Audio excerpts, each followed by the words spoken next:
morning. Today we will discuss about the recent exam conducted by AIIMS Jodhpur, that is Nursing Tutor Clinical Instructor Exam 2021. Okay, ये जो exam conduct किया गया था वो 2 hours का exam था, जिसमें से 100 क्वेश्चन पूछे गए थे जो आपको कंप्लीट करने थे 120 मिनट्स में। अब आप पूछेंगे भाई नर्सिंग ट्यूटर का एग्जाम कैसा आया था? ये एग्जाम बहुत ही कंसेप्चुअल बेसिस था एज वेल, जैसे कि नर्सिंग ऑफिसर का एग्जाम होता है सेम था, बस रिसर्च के कुछ क्वेश्चन इसमें ज्यादा इंक्लूड कर दिए गए थे। ऑलमोस्ट 25 क्वेश्चन रिसर्च से थे, लेकिन बहुत ही इजी पेपर था। One by one upon discuss करेंगे किस टाइप का एग्जाम था। क्वेश्चन यूरिन आउटपुट से रिलेटेड पूछा गया था। अपन हॉस्पिटल सेटअप में देखें, इनटेक आउटपुट बहुत ही मोस्ट इंपॉर्टेंट होता है। तो यूरिन आउटपुट कितना होता है average per day of a adult? Adult में यूरिन आउटपुट कितना होता है? 1000 ml, 1500 ml, 2500 ml और 3000 ml करके ऑप्शन थे। अब अगर आप कंसेप्चुअल बेसिस एग्जाम के लिए स्टडी नहीं करेंगे तो आप सीधा इसमें से कोई भी आंसर राइट करेंगे, आप कंफ्यूज हो जाएंगे, यार 1000 करूं, 1500 करूं, 2500 करूं या 3000 करूं। क्योंकि ऐसा ही होता है, अपन प्रैक्टिकल बेसिस जब हॉस्पिटल में काम करते हैं, किसी पेशेंट का 1500 ml आउटपुट है, किसी का 2500 आउटपुट है, एज पर देयर इनटेक, इनका इनटेक कैसा है। लेकिन अगर आपने कंसेप्चुअल बेसिस एग्जाम पैटर्न के लिए स्टडी की है तो इस क्वेश्चन का आप इजीली, इसका आंसर आपके टिप ऑफ द टंग होगा। यहाँ पे 2 क्वेश्चन बनते हैं यूरिन आउटपुट से रिलेटेड। ओके, कौन कौन से क्वेश्चन बनते हैं? पहला क्वेश्चन, इसका ही आंसर अपन देख लें। First option 1000 ml, second option 1500 ml, third option is 2500 ml, fourth option is 3000 ml। इसका करेक्ट आंसर कौन सा है? इसका आंसर करेक्ट है बी।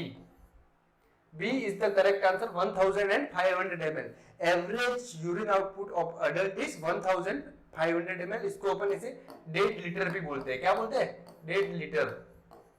ओके, अब इसमें दूसरा क्वेश्चन ये बनता है हमेशा कि यूरिनरी ब्लैडर की कैपेसिटी कितनी होती है।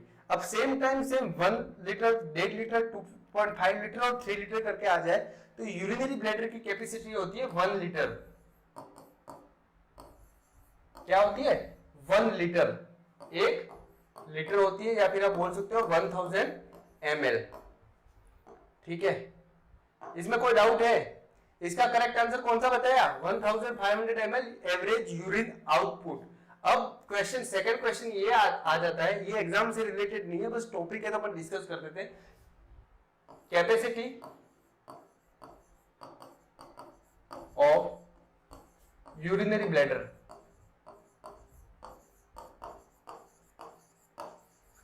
ऑप्शन ऐसे ही आ जाए 1000 ml, 1500 ml, 2500 ml और 3000 ml। अगर आप ये वीडियो देख रहे हैं, इसके बारे में कंसेप्चुअल स्टडी की है, तब आप सीधा करेक्ट आंसर इसका 1 लाइन में बोल देंगे। आंसर क्या है भैया? 1000 ml या फिर 1 लीटर। ओके, कोई डाउट है आप में? यहाँ पे बहुत इजी क्वेश्चन था, लेकिन मैंने जिस मेरे फ्रेंड्स है जिन्होंने एग्जाम दिया था या मैंने खुद ने एग्जाम दिया था, जब उनको पूछा गया तो यार वो कंफ्यूज थे। तो इस टाइप का कंफ्यूजिंग क्वेश्चन करके 2500 ml, 1500 ml ऐसे इजी क्वेश्चन भी उन्होंने छोड़ दिया। तो ऐसा नहीं है, आप जब कंसेप्चुअल बेस हमसे जुड़ेंगे, अच्छे से स्टडी कराएंगे आपको और अच्छे से डिटेल में समझाएंगे किस टाइप के क्वेश्चंस आते हैं एग्जाम में और अपन को कैसे सोल्व करना है। अब ये सेकंड क्वेश्चन, इजीएस्ट क्वेश्चन, आप किसी भी नर्सिंग ऑफिसर को उठा के दे देंगे, वो करेक्ट आंसर करेगा। What is antidote of MgO4? Question क्या है? सीधा क्वेश्चन है, what is antidote of MgO4। Exam में थोड़ा घुमा के क्वेश्चन पूछा था, लेकिन लास्ट में जब निष्कर्ष निकालते हैं तो क्वेश्चन था what is antidote of MgO4। MgO4 का एंटीडोट क्या है? ऑप्शन ए था प्रोटामिन सल्फेट, ऑप्शन बी था विटामिन के, ऑप्शन सी था एट्रोपिन, ऑप्शन डी था कैल्शियम ग्लूकोनेट। ये 4 ऑप्शन दिए गए थे। तो जब आप आंसर करते हैं तो हर ऑप्शन के बारे में देखें। प्रोटामाइन सल्फेट, यार ये तो हिपेरिन का एंटीडोट है। किसका एंटीडोट है? हिपेरिन का। तो ये तो ऑप्शन बनता नहीं है। विटामिन के किसका है? वारफेरिन। एट्रोपिन किसका है? ऑर्गेनोफॉस्फोरस पॉइजनिंग या फिर मशरूम पॉइजनिंग। तो ये भी नहीं बनता। अब ये कैल्शियम ग्लूकोनेट था, वो MgSO4 का एंटीडोट है।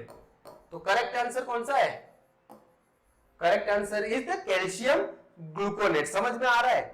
ऐसे ही कंसेप्चुअल बेस अपन को स्टडी करना है। तो इसमें अगर कहीं से भी एंटीडोट से ये एक क्वेश्चन क्लियर करते ही 4 आंसर क्लियर हो गए। आप कहीं से भी क्वेश्चन आए, heparin clear, warfarin clear, OPP clear और एमजीओसोप्रोट क्लियर, तो इसका करेक्ट आंसर था calcium gluconate was correct answer. अब थर्ड क्वेश्चन जो पूछा गया था, check the following ECG pattern that is the first line of treatment as a nurse we should do. अब ये ईसीजी थी, इस क्वेश्चन में 2 आइडेंटिफाई करने थे अपन को।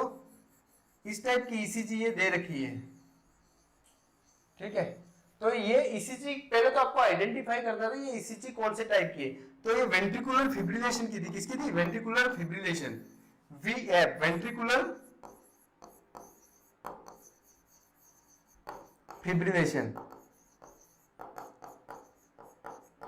तो आप अगर इसमें एज ए नर्स पूछा है तो मुझे पता है मोस्ट ऑफ द आंसर क्या करेंगे? सीपीआर, कार्डियोपल्मोनरी रिससिटेशन, क्योंकि सीपीआर एज ए नर्स अपन दे सकते हैं, डीफेब नहीं। लेकिन वेंट्रिकुलर फिब्रिलेशन का first line of the treatment है, आपको डीफेब स्टार्ट करना है। तो फर्स्ट डिफिब्रिलेटर विद 200 जूल, ये है इसका correct answer. Administration of the atropine will be done by the physicians, adrenaline भी physicians के प्रिस्क्रिप्शन से दिया जाता है।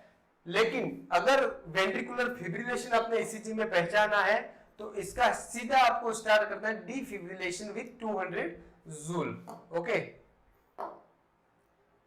नेक्स्ट क्वेश्चन आया था, what we should do the test if any patient is prescribed acetaminophen।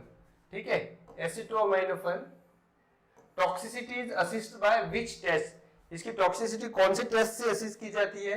तो एसिटामिनोफेन ड्रग देखे तो इज सेम लाइक पैरासिटामोल,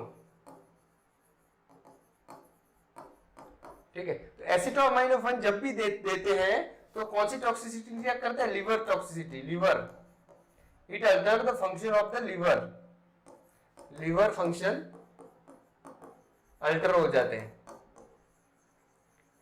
तो कौन सा टेस्ट करेंगे? सीबीसी, केएफटी, सीआरपी या फिर एलएफटी? तो इसका करेक्ट आंसर क्या है? LFT is the correct answer. Acetaminophen toxicity को असिस्ट करने के लिए एलएफटी टेस्ट करेंगे। नेक्स्ट क्वेश्चन जो कि ड्रग कैलकुलेशन से क्वेश्चन आया था, 3 क्वेश्चन पूछे गए थे, बहुत ही इजी क्वेश्चन थे। इसमें पहला क्वेश्चन था cyclophosphamide is order 40 mg per KG. कितना ऑर्डर किया है? 40 mg per KG to the patient. Weight of the patient कितना है? 15 lbs, क्या है? 15 pound. How much dose should be administered to the patient? Weight कितना है? 40 mg पर केजी देना है और वेट दिया है, डोज 40 mg पर केजी है, वेट जो दिया है वो 15 lbs है। तो सबसे पहले अपन को क्या करना है? 15 lbs को केजी में कन्वर्ट करना है। तो क्या करना होता है? 15 अपॉन 2.2, 1 LB में कितने होता है? 2.2। 1 kg में कितने LB होता है? पाउंड होता है 2.2। तो 15 अपॉन 2.2 करेंगे तो 6.81 kg आएगा। क्या आएगा? 6.81 kg। अब अपन को 40 mg पर kg है, पेशेंट का वेट 6.81 kg है, तो 40 इंटू 6.81 करेंगे तो आंसर आएगा 272 mg। क्या आ रहा है? 272। अब एवरेज 272 के नियर बाय कौन सा है? तो A is the correct answer, 280 is the correct answer. इस टाइप से क्वेश्चन सॉल्व करना था, बहुत ही इजी क्वेश्चन पूछा गया था। नेक्स्ट ड्रग कैलकुलेशन से रिलेटेड था, विटामिन के, विटामिन क्या है? कोएगुलेंट ड्रग है, is order to patient 0.5 mg available. जो अवेलेबल ड्रग था वो 0.5 mg था। ऑर्डर कितना? ऑर्डर कितना दिया गया? 0.5 mg। अवेलेबल ड्रग कितना था? 1 mg। कितना था? 1 mg में कितने ml में? 0.5 ml। तो अपन को देना कितना था? पेशेंट को देना कितना था? 0.5 mg, ठीक है। और अपने पास अवेलेबल था 1 mg, कितने में था? इंटू 0.5 ml, कितना? 0.5 ml। तो आप काट लीजिए, ये आपका क्या है? 1/2 इंटू 0.5, यहां से ये काट लो, तो ये कितनी टेबलेट देनी पड़ेगी? 0.25 ml का हाफ कर लो, 0.25 ml। कितना देना पड़ेगा? 0.25 ml। आपको कैलकुलेशन क्लियर हो गई? कैलकुलेशन कितनी थी?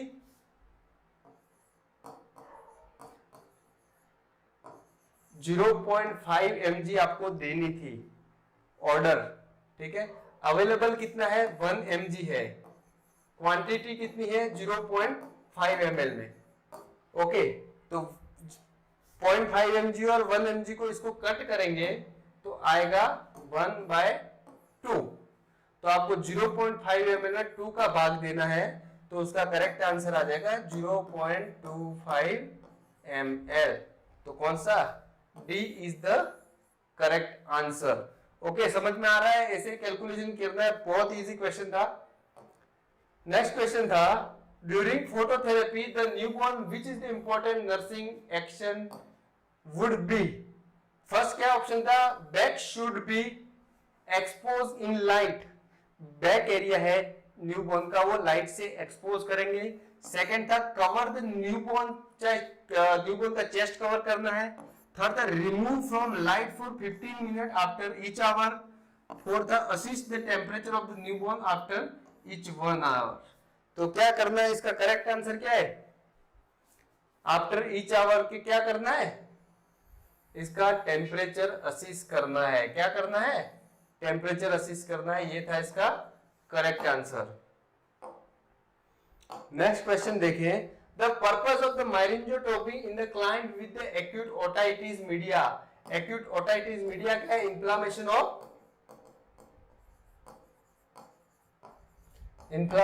Of middle ear. क्या था?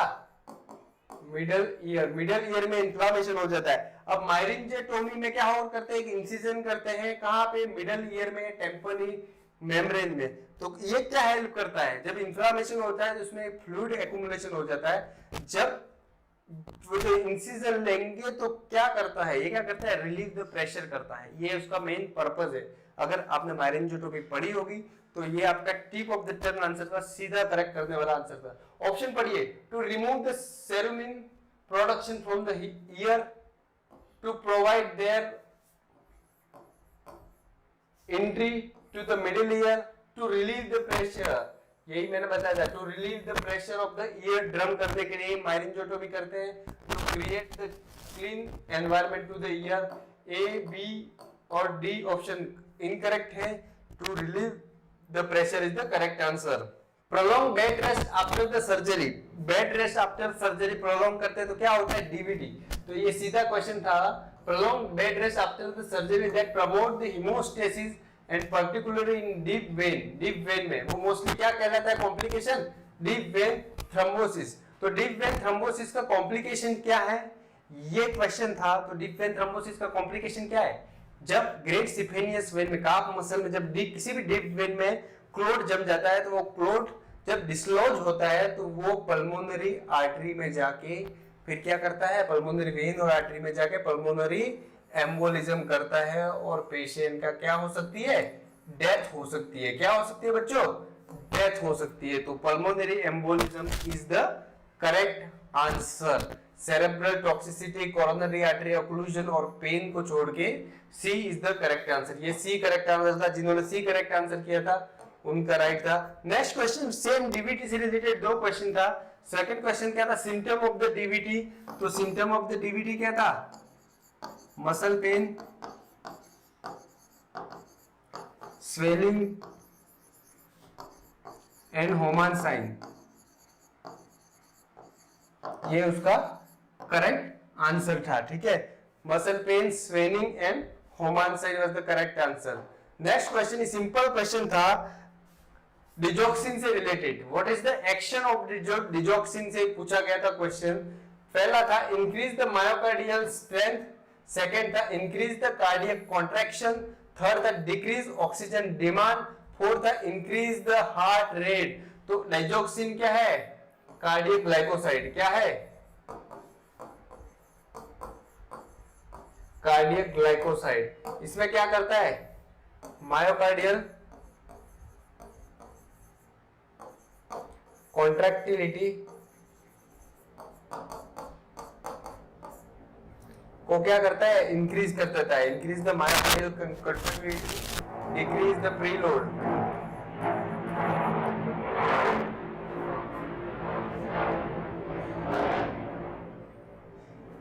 ओके, तो ये इसका कौन सा करेक्ट आंसर आ गया? Increase the cardiac contraction, increase the cardiac contraction, B is the correct answer.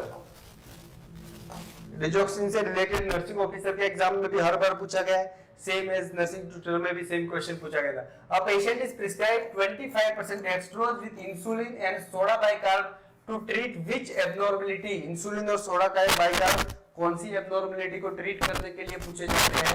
तो ये क्या करते हैं, कौन कौन सी एब्नॉर्मलिटी? हाइपर, ये जब आ गया डेक्सट्रोज, इंसुलिन और सोडा बाइकार्ब, आपको सीधा ध्यान रखना है हाइपर कैलेमिया को ट्रीट करना है। किसको? हाइपर कैलेमिया को ट्रीट करने के लिए ये सब ट्रीटमेंट दिया जाता है। तो हाइपर कैलेमिया कब होता है? जब पोटेशियम लेवल 2.5%, पोटेशियम लेवल 7.5 मिलीक्यूलियम पर लीटर, सोडियम 147 मिलीक्यूलियम पर लीटर और क्लोराइड 90। ओके, तो हाइपर कैलेमिया कब होता है? जब 7, मतलब पोटेशियम लेवल कितना अपना नॉर्मल कितना है? 3.5 टू 5.1 मिलीक्यूलियम पर लीटर कितना है? 5 मिलीक्यूलियम लीटर। तो इसका करेक्ट आंसर हाइपर कैलेमिया को ट्रीट करने के लिए किया जाता है। नेक्स्ट देखिए, कैप्सूल एमोक्सिसिलिन ड्रग कैलकुलेशन से रिलेटेड क्वेश्चन पूछा था। Capsule amoxicillin is order 500 mg per day dose to a client and available dose is 250 mg per capsule. How many capsules should be administered? तो 500 mg ordered है, available dose है 250 mg, quantity है 1, तो इसका 1/2/1, तो कितनी टैबलेट देनी है? 2 कैप्सूल देने। ए इज द करेक्ट आंसर। बहुत इजी क्वेश्चन था, सबने करेक्ट किया होगा। ये what is this image indicate, ये जो क्या करते हैं, ये जब पीवी एग्जामिनेशन करते हैं तो ये कौन सा डायमीटर चेक करते हैं? Diagonal conjugated. इससे रिलेटेड ये कम से कम 10 एग्जाम में पेपर आया होगा, 10 एग्जाम में क्वेश्चन आया होगा। सीधा क्वेश्चन था, 1 लाइन का, diagonal conjugated was the correct. Next देखिए अपन, नेक्स्ट क्वेश्चन था पीपल विद इम्यूनो कॉम्प्रोमाइज, कौन सा test? Mantoux test. Mantoux test से रिलेटेड क्वेश्चन है। अगर आपने पढ़ा होगा मॉन्टॉक्स टेस्ट, उसका 10 mm से मोर इंड्यूरेशन होता है, इंड्यूरेशन तो पॉजिटिव होता है। क्या होता है? पॉजिटिव होता है नॉर्मल एडल्ट में, नॉर्मल पेशेंट में। ओके, क्वेश्चन क्या है? People with immuno compromise, patient क्या है? इम्यूनो कॉम्प्रोमाइज पेशेंट है, नॉर्मल पेशेंट नहीं है। Like HIV positive, Montex test indicate positive for TB when induration is present more than, लेकिन ये नॉर्मल पेशेंट में 10 mm से ज्यादा, जब इम्यूनो कॉम्प्रोमाइज लाइक HIV हो तो 5 mm से ज्यादा इंड्यूरेशन जो होता है तो पॉजिटिव फॉर TB। क्या होता है? Positive for TB। तो कौन सा? 10 mm, 15 mm, 3 mm, 7 mm, तो 7 mm is correct answer. Nursing से रिलेटेड हर एग्जाम में मॉन्टॉक्स टेस्ट से रिलेटेड क्वेश्चन पूछे गए एग्जाम में। नेक्स्ट क्वेश्चन था side effect of the isoniazid drug, her exam में देखा गया है आपको। टीबी ड्रग, ट्यूबरकुलोसिस डॉट्स से ड्रग का साइड इफेक्ट, उसमें कौन कौन से इन्वेस्टिगेशन किए जाते हैं, ये एग्जाम लास्ट 10 ईयर से देख रहे हैं, हर एग्जाम में इस टाइप का क्वेश्चन पूछा जाता है। तो आइसोनियाजाइड देते तो कौन सा साइड इफेक्ट होता है? Hepatitis, renal failure, vision problem, heart failure. तो जब भी आइसोनियाजाइड देते हैं तो ये एक तो कौन सा? हेपेटोटॉक्सिसिटी करता है। क्या करता है? हेपेटोटॉक्सिसिटी। दूसरा करता है न्यूरोटॉक्सिसिटी।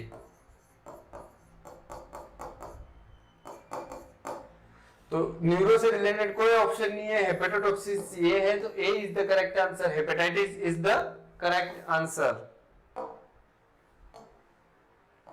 नेक्स्ट क्वेश्चन अपन देखें, what is average pulse rate of the patient. ये घुमा फिरा के क्वेश्चन था। पल्स रेट अपन ने जब भी पढ़ा है 60 to 100 बीट्स पर मिनट है, 60 to 100 बीट्स पर मिनट। लेकिन इस क्वेश्चन में एवरेज पूछा था। ऑप्शन था 60 to 80 breath per minute, option B था 60 to 100 beats per minute, option C था 40 to 60 बीट्स पर मिनट और ऑप्शन डी था 80 to 120 बीट्स पर मिनट। अब ये भी करेक्ट हो सकता है, ये भी करेक्ट हो सकता है। ए बी में कॉम्प्लिकेटेड है, वेट कीजिए आंसर की का।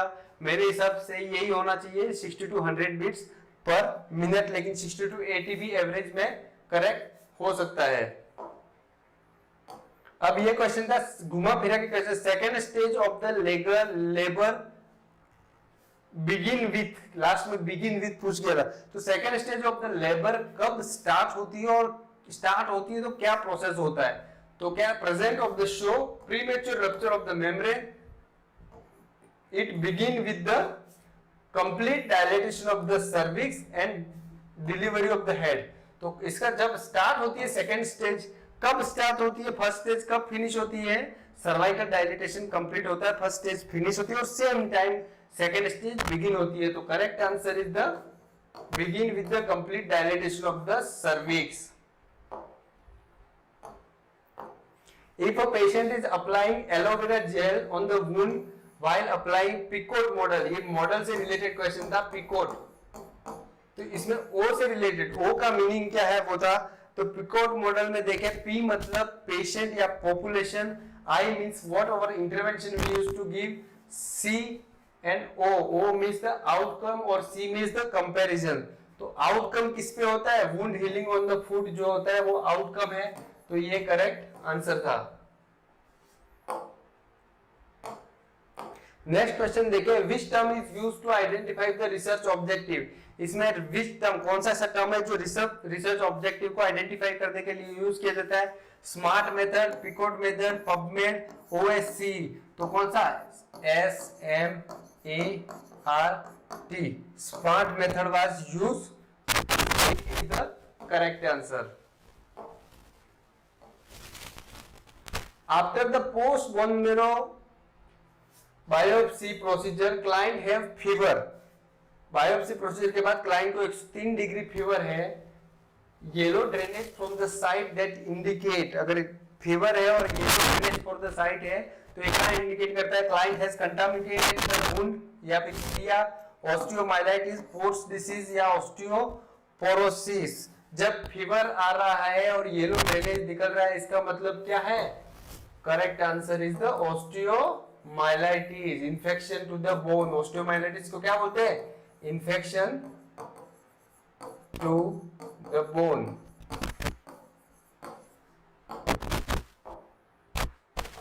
अब दूसरा रिसर्च से क्वेश्चन था, in snowball sampling one sample is selected and then he give two reference out of which one reference is active and he should give again two reference is called as, ये liner sampling में आता है। Liner sampling में भी इसमें exponential discriminative snowball sampling is the correct answer. ये is the correct. इसमें क्या होता है, जब एक सैंपल होता है वो दो रेफरेंस देता है, क्या करता है? दो रेफरेंस देता है। तो इसमें एक ये एक्टिव होता है, फिर ये दो रेफरेंस देता है, ठीक है। इसमें फिर एक ये एक्टिव है, फिर ये दो रेफरेंस देता है, फिर इसमें एक एक्टिव होता है, फिर ये दो रेफरेंस देता है। इस टाइप का इसको बोलते हैं exponential discriminative snowballing. A is the correct answer. What is the name of the process done to add 9-year-old child to participate in research study? जब 9-year-old child को रिसर्च स्टडी में पार्टिसिपेट करते हैं उसे क्या बोलते हैं? लेसेंट, एसेंट, माइनर कंसेंट और नन ऑफ द अबोव। मुझे पता है मैक्सिमम बच्चों ने माइनर कंसेंट किया होगा जिसने रिसर्च स्टडी नहीं की है, लेकिन इसका करेक्ट आंसर है एसेंट। जब बच्चे को रिसर्च पार्टिसिपेट करते हैं तो उसके के कंसेंट को क्या बोलते हैं? Accent. After the TURP, transurethral resection of the prostate procedure, patient is having bright red bleeding. What should nurse do as a priority? As a priority, nursing क्या केयर देंगे? Report to physician, check the vital signs, administer paracetamol, administer protamine sulfate. तो जब bright red bleeding हो, pale bleeding हो तो दिक्कत नहीं है, लेकिन जब bright red bleeding हो तो करेक्ट आंसर है report to physicians या फिर surgeon। ये बहुत बार एग्जाम में पूछा गया है, पहले भी बहुत बार एग्जाम में ये क्वेश्चन आ चुका है। If research is selecting the sample as per his own judgement, ये ओन जजमेंट के बेस पे जब सैंपल करता है उस टाइप की सैंपलिंग को क्या बोलते हैं? Purposive sampling, random sampling, cluster sampling और क्वाटा सैंपलिंग। तो इसका करेक्ट आंसर क्या है? पर्पसिव। अपने पर्पस के बेस पे सैंपलिंग करता है उसे पर्पसिव सैंपलिंग कहते हैं।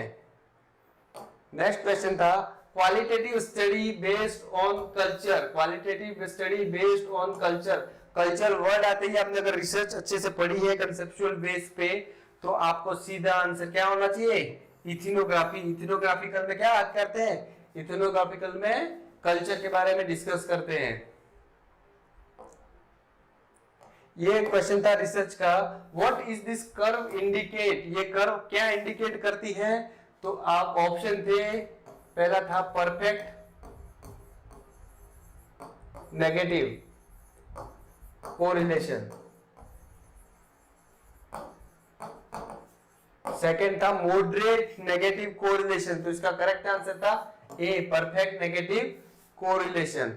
अगर ये इस टाइप का होता, ये सेम कर्व इस टाइप का होता है तो परफेक्ट पॉजिटिव कोरिलेशन होता, ठीक है, लेकिन ये डाउन जा रहा है इसलिए नेगेटिव कोरिलेशन है। Symptom of the nitroglycerine toxicity से रिलेटेड क्वेश्चन आया था, तो नाइट्रोग्लिसरीन टॉक्सिसिटी से रिलेटेड हाइपोटेंशन एंड हेडेक था इसका answer.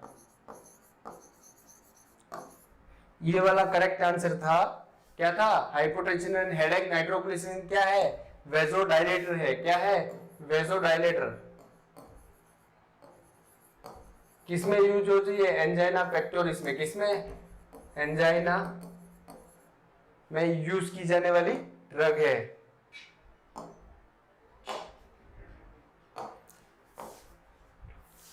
What is cause of the angina pectoris? Angina pectoris का क्या है, डिक्रीज ऑक्सीजन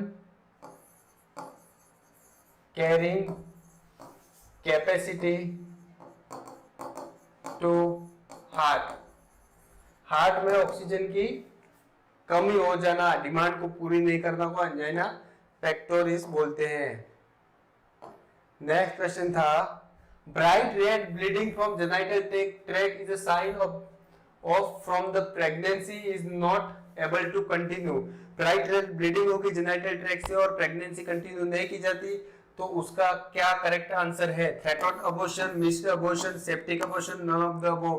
तो इसका करेक्ट आंसर था B missed abortion. Threatened abortion में क्या होता है, प्रेगनेंसी को कंटिन्यू किया जाता है, लेकिन मिक्स्ड अबॉर्शन में प्रेगनेंसी कंटिन्यू नहीं होती है। नेक्स्ट एक ईसीजी से रिलेटेड एक और क्वेश्चन आया था जिसका करेक्ट आंसर था एट्रियल फिब्रिलेशन। क्या था, एट्रियल फिब्रिलेशन, उसकी ईसीजी नेक्स्ट क्लास में अपन देखेंगे। और भी आगे और क्वेश्चन जब मेमोरी बेस्ड किए जाएंगे तो और आगे हम वीडियो कंडक्ट करेंगे। Thank you all. Conceptual based study के लिए किरोशा नर्सिंग एकेडमी से जुड़िए और किरोशा नर्सिंग एकेडमी, किरोशा एकेडमी करके ऐप है जो जिसकी लिंक वीडियो में आपको दे देंगे और ये प्ले स्टोर पे अवेलेबल है। मैक्सिमम जुड़िए और आपको कंसेप्चुअल बेस, हम जो बैच स्टार्ट कर रहे हैं सुपर 30 का, जिसमें आपको एड ऑन करेंगे और बहुत सारे जो कंसेप्ट हैं, जो last 10 year of the exam देने का जो एक्सपीरियंस है हमारे जो भी टीम है किरोशा टीम के द्वारा, उसके साथ आपको डिस्कस करेंगे। ईच एंड एवरी बहुत सारे अपने टेस्ट सीरीज भी प्रोवाइड कर दी जाएगी। ऐप में हमारे साथ जुड़िए, वीडियो को लाइक करिए, शेयर करिए और मैक्सिमम लोगों को तक पहुंचाइए ताकि सब इसका फायदा और एडवांटेज उठा सके। Thank you all.